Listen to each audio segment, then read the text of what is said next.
الحمدللہ رب العالمین والصلاۃ والسلام علی سید الانبیاء والمرسلین اما بعد فاعوذ باللہ من الشیطان الرجیم بسم اللہ الرحمن الرحیم۔ میں کسی لمبی تمہید میں نہیں پڑھتا، بس اتنی سی بات کرتا ہوں کہ حضرت امیر معاویہ رضی اللہ تعالیٰ عنہ کے بارے میں میرے بہت سارے کلپ آ چکے ہیں اور ابھی انشاءاللہ آگے بھی آتے رہیں گے۔ اسی سلسلے میں نے آج کی یہ کلپ بنا رہا ہوں۔ یہ متعلق ہے جی صحیح بخاری کے اندر ایک حدیث ہے 2924، اس کے متعلق ہے۔ ابھی ہم اس حدیث کی سند پڑھیں گے، پھر اس کا متن پڑھیں گے، پہلے عربک پھر اردو، پھر اس کی تشریحات پڑھیں گے، پھر صحابہ کا اس حدیث کے متعلق فہم پڑھیں گے اور نتیجہ نکالیں گے کہ آیا اس حدیث سے نکلتا کیا ہے۔ حدیث ہے 2924۔ اب میں نے نام بول دیا نا 2924، اب میرے پڑھنے سے پہلے بہت سے لوگ سمجھ جائیں گے میں کیا بات کرنے والا ہوں، ٹھیک ہے؟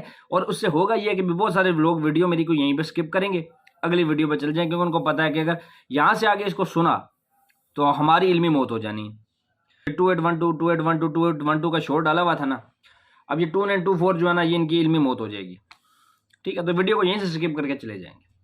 لیکن ایسے لوگوں کے لیے میری ویڈیو ہے بھی نہیں ہے، میری یہ ویڈیو ہے ایسے علمی لوگوں کے لیے جو سلف کے فہم کو امپورٹنٹ سمجھتے ہیں، جن کی نظر میں سلف کا فہم کچھ بھی نہیں ہے، ان کے لیے میں کیا پیش کر سکتا ہوں؟ کچھ بھی نہیں، کیونکہ وہ من مرضی کی چیزیں مانتے ہیں۔ یہ حدیث ہے صحیح بخاری کے اندر 2924 کے اندر، کتاب الجہاد کے اندر یہ روایت موجود ہے۔ اس کی جو سند ہے وہ یہ ہے کہ اسحاق بن یزید بیان کرتے ہیں کہ انہوں نے سنا یحییٰ بن حمزہ سے، انہوں نے ثور بن یزید سے، انہوں نے خالد بن معدان سے، انہوں نے عمیر بن الاسود سے، اور وہ کہتے ہیں کہ ام حرام کہتی۔ ام حرام اس کی مین راویہ ہے۔ اب ام حرام ہیں کون؟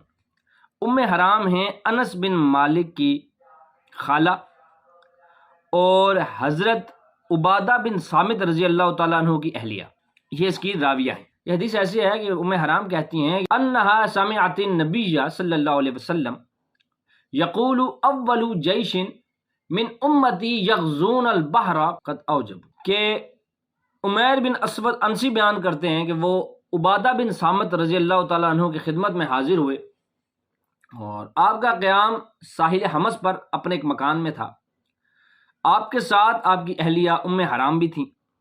عمیر کہتے ہیں کہ ہم نے ام حرام سے سنا، وہ کہتی تھی کہ نبی اکرم صلی اللہ علیہ وآلہ وسلم نے فرمایا کہ میری امت کا سب سے پہلا لشکر جو دریائی سفر کر کے جہاد کے لیے جائے گا، اس نے اپنے لیے رحمت اور مغفرت واجب کر لی، یعنی جو شخص بھی دریائی یا سمندری لشکر کا سفر کر کے جہاد کرے گا اس پر جنت واجب ہوگی۔ اب اس پر اعتراض کرنے والے یہ اعتراض بھی کرتے ہیں کہ یہاں پہ لفظ ہے قد اوجب، کہ پس اس نے واجب کر لی۔ کہتے اس سے یہ کیسے ثابت ہو رہا ہے کہ رحمت اور جنت کی بات ہو رہی ہے؟ میرے بھائی آپ کی جو عقل ہے نا وہ آپ نے بیچ کھائی ہے کسی کباڑ خانے میں، یا آپ کے پاس تھی نہیں، یا آپ اس کا استعمال ہی نہیں کرتے، ٹھیک ہے؟ اگر کوئی بھی اہل علم شخص کے سامنے یہ سنٹنس پڑھا جائے گا تو وہ سمجھ جائے گا کہ یہاں پہ سرکار دو عالم صلی اللہ علیہ وآلہ وسلم جنت، رحمت اور مغفرت کی بات کر رہے ہیں، کہ جو بھی بندہ اس لشکر کے اندر ہوگا، جو لشکر بحری یا سمندری جہاد کرے گا، اس کے لیے رحمت، مغفرت اور جنت واجب ہو جائے گی۔ بہت بہت سیدھی سی بات ہے 2924۔ اب یہ وہ حدیث ہے جس کے اوپر بہت سارے لوگ سوال کرتے ہیں، جیسے مولانا اسحاق صاحب نے تو اس کے اوپر الگ قسم کا ڈرامہ لگا دیا، انہوں نے کہا یہ گھڑی ہوئی روایت ہے۔ اگر دیکھا ابن تیمیہ سے غلطی ہو گئی، واقعہ تو ام حرام رضی اللہ تعالیٰ، ایک عورت ہے اس کی راوی صرف حضرت ام حرام بن ملحان رضی اللہ بنت ملحان رضی، اور کسی سے نہیں، دنیا جہان میں جتنی کتابیں نا کسی دوسرے صحابی نے اس کو روایت نہیں کیا، ام حرام بنت ملحان، مگر ٹھیک ہے۔ جبکہ انجینئر محمد علی مرزا علی بھائی نے یہ مانا کہ یہ حدیث جو ہے وہ حضرت امیر معاویہ کی شان میں ہے۔ پھر بھی آگے لکھا ہوا ہے کہ یہ جو سمندری جہاد اول جو جیش ہے جو سمندر میں جہاد کرے گا، اس کس صحابی کو خوشخبری دی گئی تھی؟ جی یہ حضرت معاویہ رضی اللہ تعالیٰ عنہ اس میں شامل تھے۔ کس نے انکار کیا میرے بھائی؟ ہمارا بھی یہی ماننا ہے کہ حضرت امیر معاویہ کی شان میں ہے، لیکن پھر ان لوگوں کا یہ مقدمہ فوت ہو جاتا ہے کہ حضرت امیر معاویہ رضی اللہ تعالیٰ عنہ کی کوئی فضیلت ثابت ہی نہیں ہے، جبکہ اس حدیث کی شروحات اس بات کو ثابت کر دیتی ہیں کہ یہ حدیث حضرت امیر معاویہ رضی اللہ تعالیٰ عنہ کی شان میں ہے۔ کیسے ہے آئیں دیکھتے ہیں۔ امام ابن حجر اسقلانی رحمہ اللہ نے جب اس حدیث کی شرح کی اپنی کتاب فتح الباری میں، جو کہ صحیح بخاری کا سب سے معتبر ترین شرح جس کو مانا جاتا ہے، اس کے اندر وہ کہتے ہیں کہ یہ حدیث جس میں پہلے بحری بیڑے کا ذکر ہے، یہ حضرت امیر معاویہ کے مناقب میں سے ہے، ان کی فضیلتوں میں سے ہے، کیونکہ حضرت امیر معاویہ رضی اللہ تعالیٰ عنہ ہی وہ پہلے شخص تھے جو لشکر لے کر جہاد کی غرض سے سمندر کا سفر کرنے نکلے تھے. انہی کے لیے سرکار دو عالم کی یہ پیشن گوئی حقیقت ثابت ہوئی. اور یہ جو سرکار دو عالم نے کہا کہ واجب ہو گئی، اس سے مراد جنت ہے.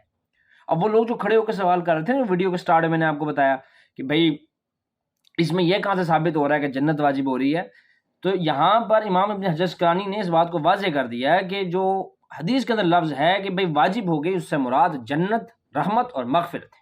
اس میں دوسری کوئی رائے نہیں ہے. اس کے بعد جو دوسری شرح ہم نے نکالی ہے وہ ہے امام بدر الدین ابی محمد محمود بن احمد العینی رحمہ اللہ تعالیٰ کی. اب انہوں نے جب اس حدیث کی شرح لکھی اور اپنی کتاب عمدۃ القاری جو کہ صحیح بخاری کی شرح ہے اس کو لکھا، تو اس میں وہ لکھتے ہیں کہ وہ فوج جس نے پہلے بحری لشکر کے ساتھ جہاد کیا وہ حضرت امیر معاویہ کی فوج تھی.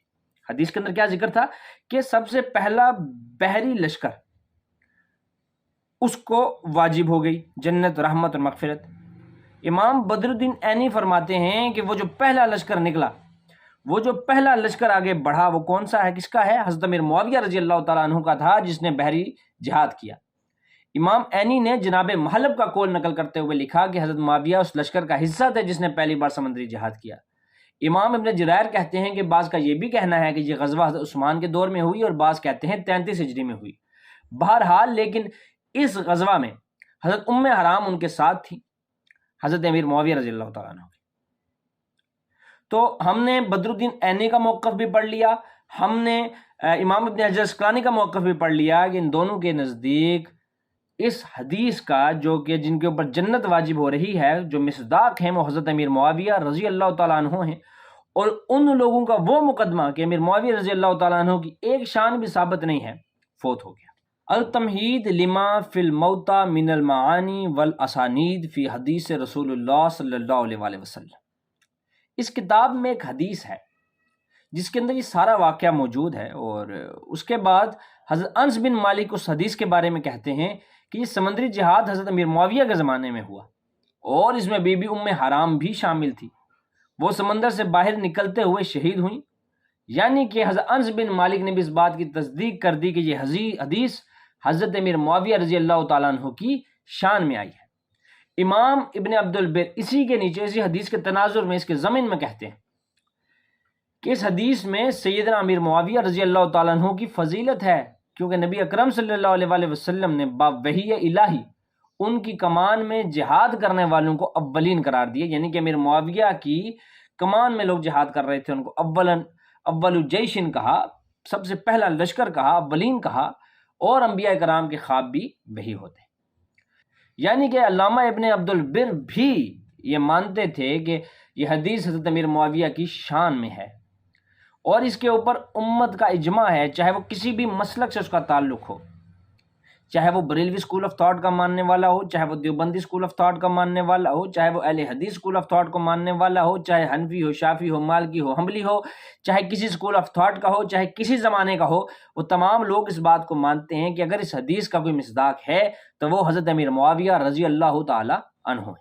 ہم نے صحیح بخاری 2924 پڑھی، ہم نے اس حدیث کی شرح انس بن مالک کے ذریعے سمجھی، ہم نے اس حدیث کی شرح علامہ ابن حجر اسقلانی سے سمجھی، ہم نے اس حدیث کی شرح امام بدر الدین عینی سے سمجھی، ہم نے اس حدیث کی شرح امام ابن عبد البر رحمہ اللہ سے سمجھی. اور ان تمام سلف صالحین سے سمجھنے کے بعد ہمیں یہ بات روز روشن کی طرح عیاں ہو چکی ہے کہ یہ حدیث حضرت امیر معاویہ رضی اللہ تعالیٰ عنہ کی فضیلت میں ہے. اور وہ لوگ جو یہ دعویٰ کرتے ہیں کہ امیر معاویہ کی شان میں ایک بھی فضیلت نہیں ہے، وہ لوگ جھوٹے ہیں اور باطل ہیں. اللہ ہمارے دلوں میں سرکار دو عالم صلی اللہ علیہ وآلہ وسلم کی محبت کو راسخ فرمائے اور ہمارے دلوں میں اہل بیت اطہار اور صحابہ کرام رضوان اللہ اجمعین کی محبت کو راسخ فرمائے. دعاؤں میں یاد رکھیے گا. اللہ آپ کو اور ہمارا حامی و ناصر ہو. السلام علیکم ورحمۃ اللہ وبرکاتہ.